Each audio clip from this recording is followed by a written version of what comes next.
Thank you for clicking on this video. Just want to appreciate you for doing that because I've been working on this project since my license plates video, so kind of a long time.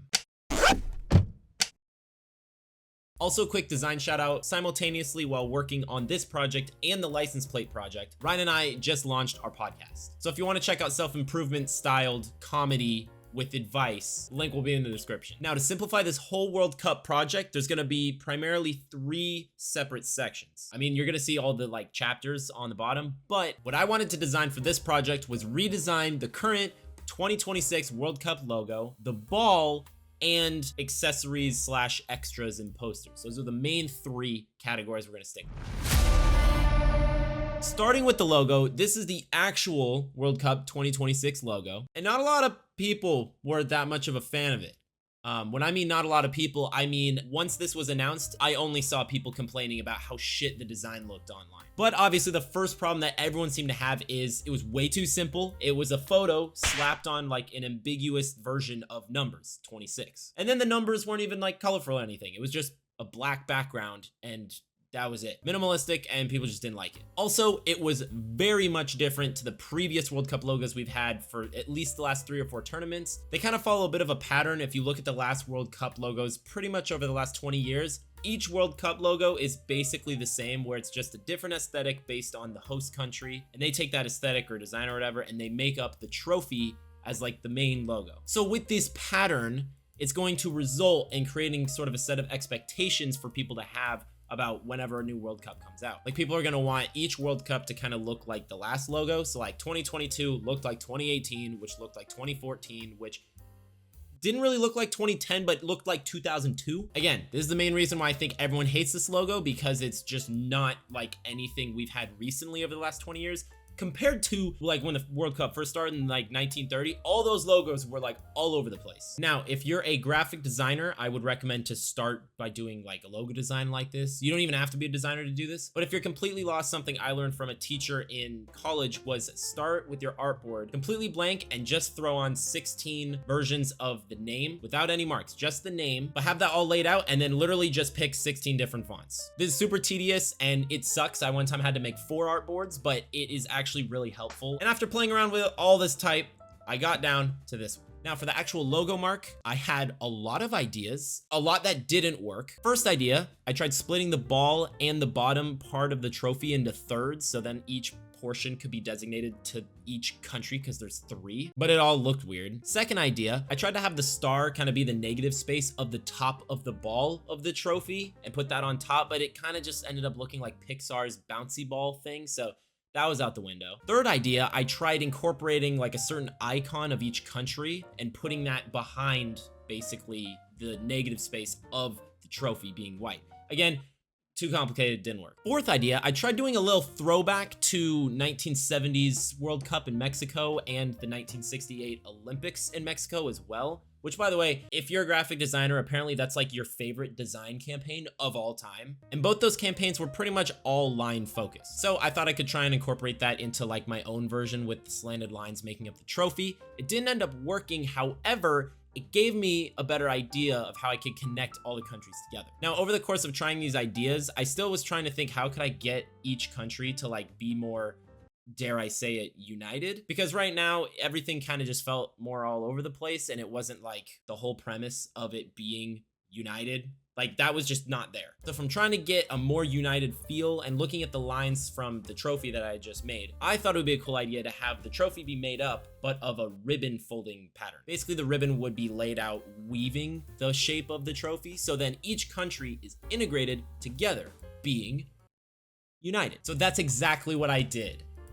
Except I added too many patterns to make it more obvious which countries are involved. And then I added too many colors on the patterns. And then I stood back and I was like, damn, there's way too many ribbon folds in this pattern. I'm gonna have to restart. So I restarted the whole folding process again, which by the way, I'm so glad I did because it looks way better. I added a star icon for the US, a sun icon for Mexico, and a leaf icon for Canada. Again, just give more iconography. to each country. And then I also had the colors corresponding to the countries as well with the icons. I'm gonna be honest, there was a phase of when I finished the design, I just made it yellow.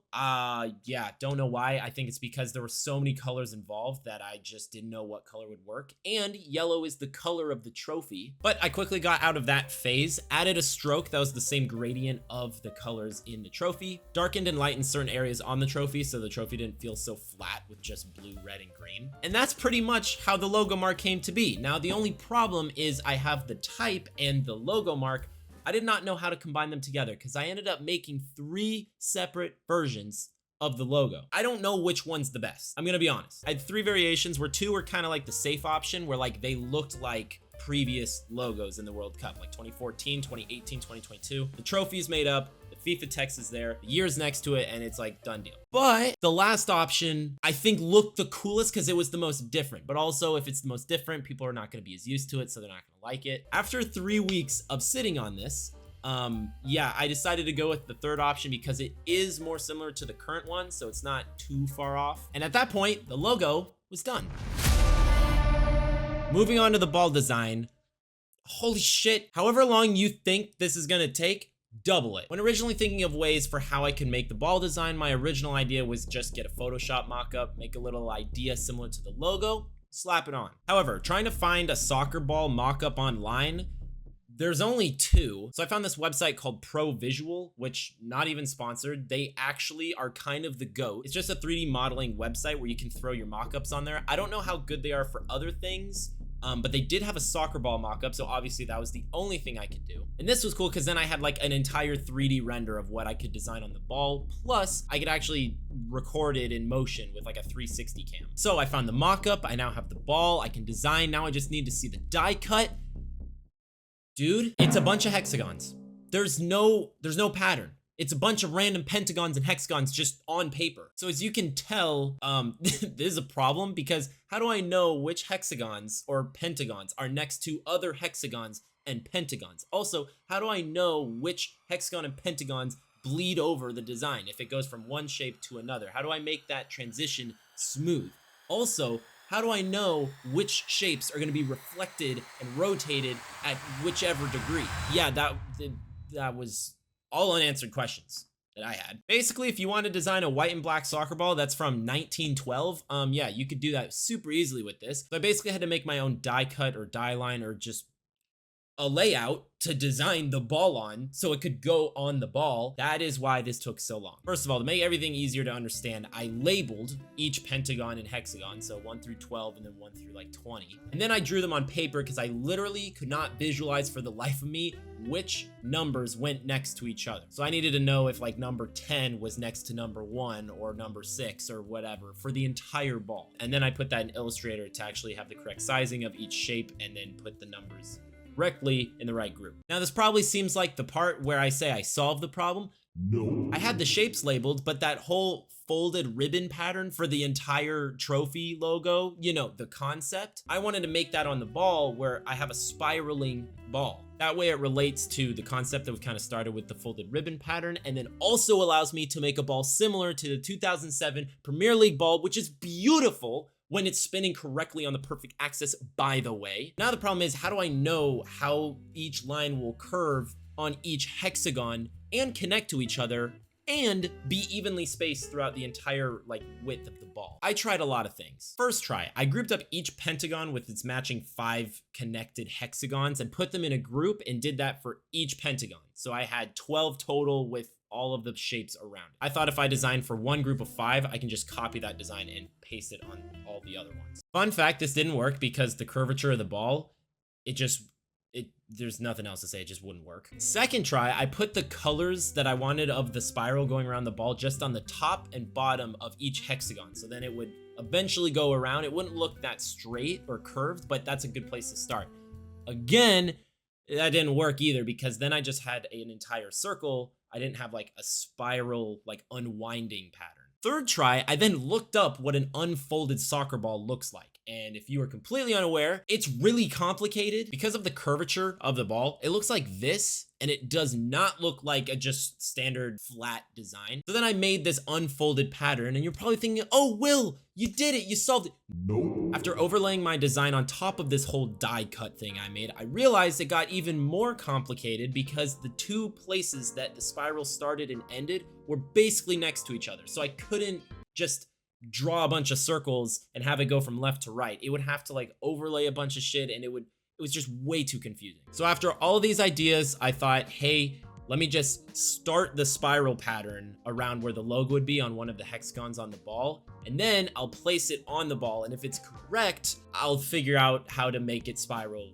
later. I just needed a starting spot. Oh yeah, I said hexagon, not pentagon, because I thought the center of the ball was gonna be a pentagon.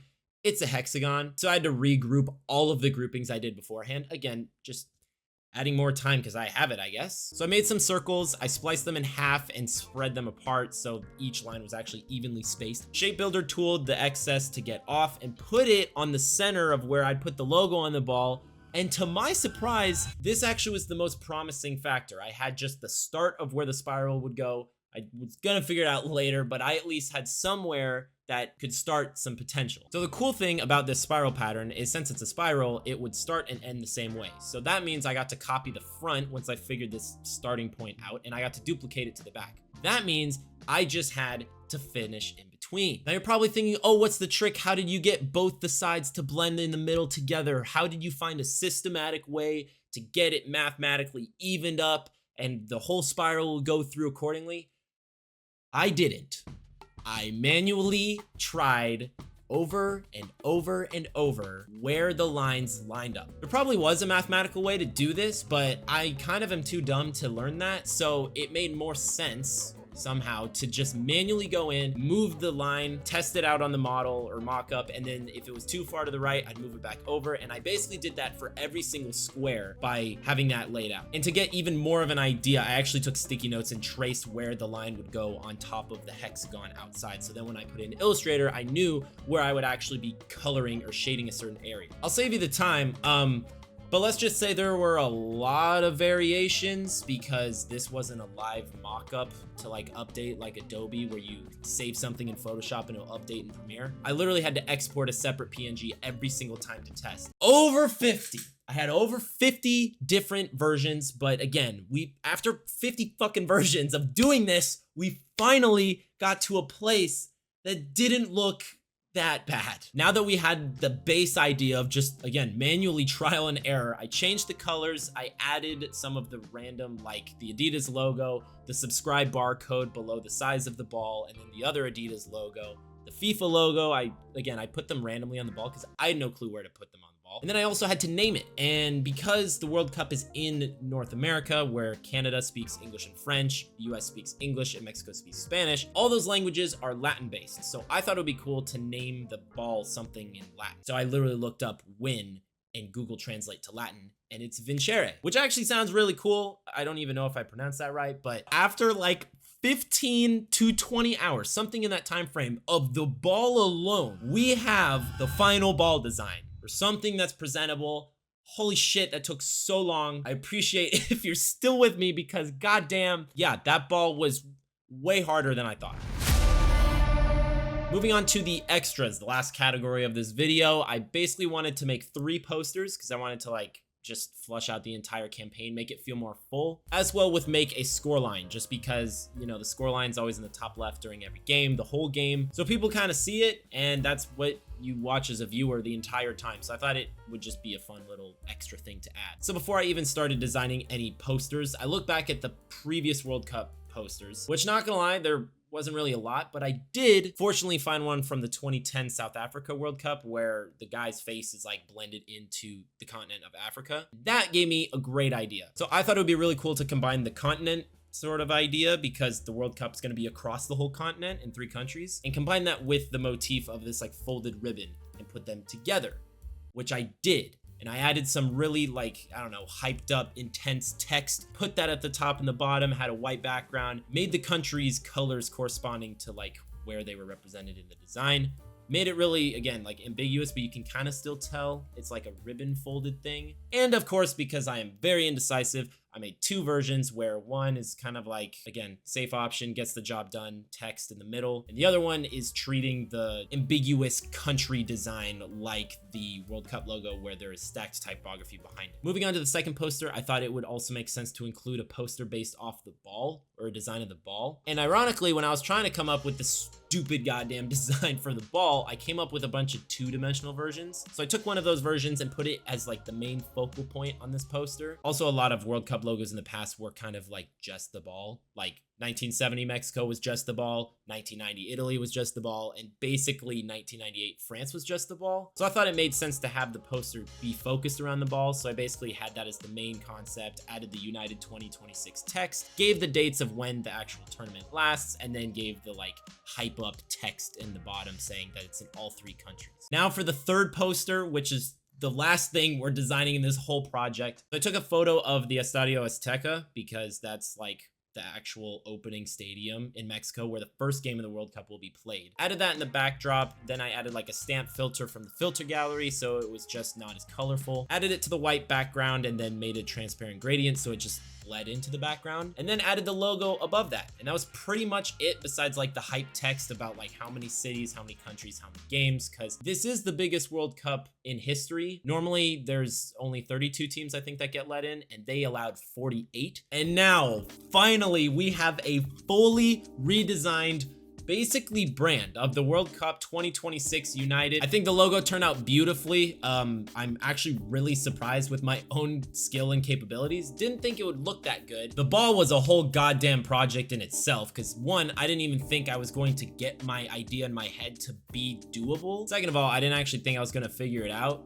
with all the amount of iteration bullshit I did. But the ball looks actually amazing. The score line header I also think was really good. That was more simplistic to really make. Didn't take that long, but again, just a small detail that I think was really important to add to the branding. And the posters mocked up look really good. I mean, I'm more hyped than I was expecting for those because posters usually take quite a long time to make, and I had a really easy time just adapting certain concepts that I found from inspiration along with the concept and motif of the folded ribbon pattern. Like, it's very, very consistent. One thing to note as a conclusion, it is kind of annoying that the one direction I did go is quite literally the exact same aesthetically rumored logo the World Cup 2026 had like a year ago. Like about 2 years ago, they came out with this image of like, it's gonna be united, it's across 3 countries in the continent of North America, and it's gonna look like this. And then I proceeded to design a logo that looked exactly like that. I didn't look at that image throughout the whole project or process of this design, but it looks kind of similar. Total time I think took around 25-30 hours, something in between there. Please make sure to subscribe if you are new around here. We're about to hit 3,000 subscribers, which thank you guys so much. Maybe we've actually already hit that by the time this video gets edited and posted. Let me know what you guys think in the comments below if you liked, I guess, what logo variation, 1, 2, or 3, because I did go with 3, but there were 2. Again, make sure to listen to the podcast if you are interested about, self-improvement. That's linked in the description. Thank you so much, and I will see you in the next video. And best believe I'm gonna use this looped animation of this ball spinning as my outro because goddamn, I need to use as much of this content as I can because this shit took so long.